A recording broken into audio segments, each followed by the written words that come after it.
Is there another car that defines an era more than this car defines the 1980s?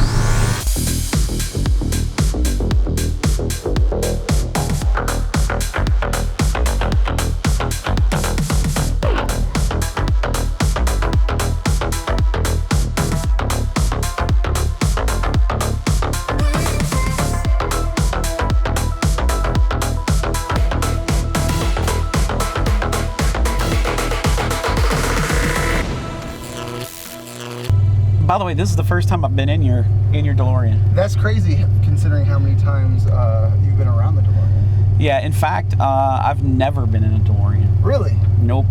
So you were a DeLorean virgin. Yeah, until this moment. I'm breaking my cherry right now, and oh, I'm so proud. this car is cool. I mean, yeah, we've been following behind you for a while, and this car looks really good going down the road.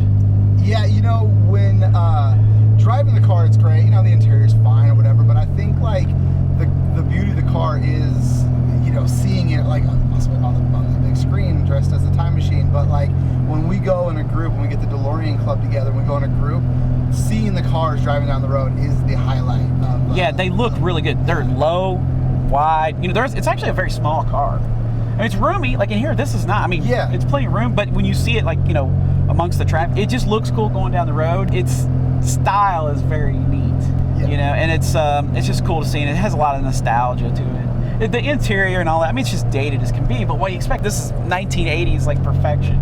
Yeah. This I was thinking the other day, is there another car that defines an era more than this car defines the 1980s? I would say it might be, maybe it's on par with, say, how the Trans Am was so much about the 70s, but that's probably from Smokey and the Bandit. You know, there's a big debate going around right now that would this car be as famous without the movie? Without the movie. I'll tell you this, you know, I was I think around a freshman in high school when this car, what's the first year, 81? 81. Yeah, so 81, I was like around a freshman in high school, and like I can tell you that there was nothing as exciting that year as this car. Like the DeLorean was talked about. Right. I mean, it was nuts. I mean, there were other cars that were cool. I mean, you know, the 81 Corvette was pretty nice, you know. I mean, for the time, you know, you look back at it now and you're like, it wasn't that big of a deal, the 81 Corvette. But it was cool styling, man. My dad had an 80 Corvette. It was cool. Yeah. This car, though, came out, and this is what people were talking about because it was so different. You know, the gull-wing doors. And that's before the movie. That's years before the movie. Yeah. So it had a lot of talk. It had a lot of street cred, you know, from coming out. I think this car still would have a whole lot of popularity today, but no, it would not be as big without the movie. Because the movie, like you see this, everybody, that's the first thing they mention. Yeah. You know, like, it's Back to the Future. When you're driving the car, it's McFly, where's the flux capacitor? Don't do 88. You know? Every bit of it. Yeah. So it's. I mean, not only that. Now that being said, had that movie been a failure, it would have probably it would have been no difference, right? The car would have, you know, gained whatever popularity it did. But that movie, because it was not only was the car in the movie, it was sort of a character of the movie, and the movie was insane in popularity. You know, 1985, I think it came out. Yeah. And it was insane, like how great of, you know, it's Zemeckis and Spielberg putting something together. You know, it's going to be a great deal. So, for sure, the car gained more popularity because of the movie. However, would the movie been as popular if it wasn't for if the DeLorean didn't exist? You know, I've heard stories about the selection of the car for the movie because the DeLorean, I don't think, was their first choice to make for the time machine. The car. Yeah, it was supposed to be a refrigerator. Is that right? Yeah. So it was supposed to be a refrigerator, but then they were concerned about kids locking themselves in refrigerators. Great. Yeah. Well, they would. So then they eat Tide Pods. Yeah, exactly. Yeah, now they eat Tide Pods. But so what happened was the Ford Motor Company kind of got wind of the movie and what they were doing and said, hey, we will give you some Ford Mustangs and some cash to use the Mustang in the movie. And Bob Gale got on the phone with Ford and said, Doc Brown doesn't drive a Mustang. So that's apparently one of the notorious things, and that story was being told by Bob Gale himself. Bob came in the office one day and he said, you know, Bob, messing around with this refrigerator, getting it on the truck, getting it off the truck, wouldn't it be better if the whole thing, the doc built the time machine into a car, and then we don't have to do that? I said, yeah, that's you're right. And then he said, and what if the car was a DeLorean?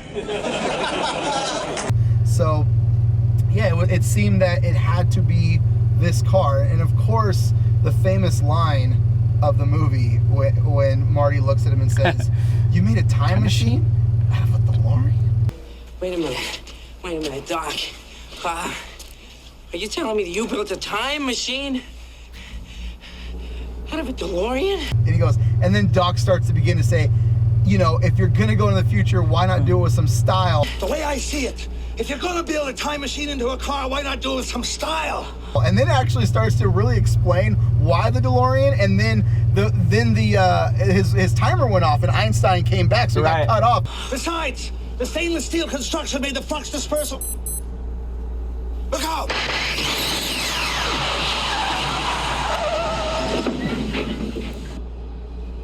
He was going to explain as to why the stainless steel was required and get into that, which is obviously, you know, just great writing and whatnot. But that one scene, the car coming off the trailer, Twin Pines Mall, that just changed the trajectory of this car for sure.